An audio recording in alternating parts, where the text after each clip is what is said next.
জোহর নামাজ পড়ে আয় আল্লাহ আপনার শাহী দরবারে হাত বাড়াইলাম। আয় আল্লাহ মেহেরবানি করে আমাদের জীবনের সব গুনাহগুলো মাফ করে দেন।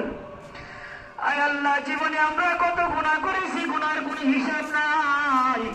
আয় আল্লাহ জেনে না জেনে, বুঝে না বুঝে, ইচ্ছা অনিচ্ছা, প্রকাশ্যে গোপনে আয় আল্লাহ এত এত গুনাহ আমরা করেছি। এই গুনার খবর দুনিয়ার কেউ না জানলেও আপনি জানেন। আয় আল্লাহ এই গুনার খবর পরিবারের লোক জানলে পরিবারে জায়গা দিত না।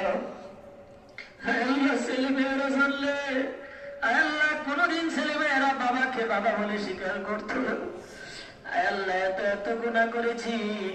আয় আল্লাহ আপনি তো সব জানেন, সব দেখছেন। আয় আল্লাহ আপনি কত বড় রহমান। আয় আল্লাহ আমরা তো নাফরমান, আপনি তো রহমান।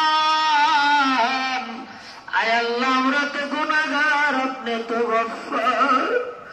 আয় আল্লাহ আমাদের গুনার দিকে না তাকাইয়া আয় আল্লাহ আমাদের জীবনের জাহিরে বাতিনি সগীরা কবিরা শিরকি বিদআতি কুফরি যত গুনাহ করছি সবগুলো মাফ করে দেন।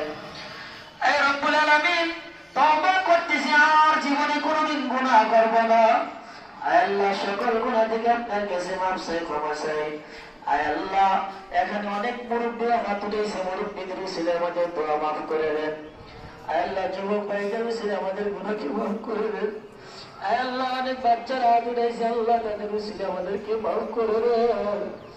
আয় রব্বুল আলামিন এখানে নিশ্চয়ই আপনার নেককার বান্দা আছে। আয় আল্লাহ ওই নেককার বান্দাদের ছেলে আমাদের সবাইকে আপনি মাফ করে দেন। আয় রব্বুল আলামিন আমরা যারা হাত উঠাইছি আমাদের অনেকের আব্বা নাই, অনেকের আম্মা নাই। আয় আল্লাহ তুমি আছে রাখো।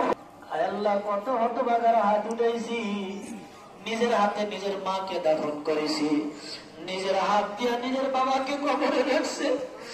আয় আল্লাহ ব্যতীত হৃদয় নিয়ে আমরা দোয়া করতেছি, আল্লাহ আপনি আমাদের আব্বা আম্মার কবরকে জান্নাতের বাগান বানাবেন। আয় আল্লাহ সকলের আব্বা আম্মার কবরে জান্নাতের বিছানা বিছায়া দেন, সকলের কবরে জান্নাতের বাতাস প্রবাহিত করে দেন। আয় রব্বুল আলামিন আমাদের দাদা দাদি নানা নানা আত্মীয় স্বজন ভাই বন্ধু যারা দুনিয়া ছেড়ে কবরে আছে সবাইকে মাফ করে দেন। আয় রব্বুল আলামিন এই ঈদগার মধ্যে, এই মসজিদের মধ্যে যারা নামাজ পড়তো, অনেক মুসল্লিরা যারা কবরবাসী হয়ে গেছে, আল্লাহ আপনি তাদের সবাইকে মাফ করে দেন।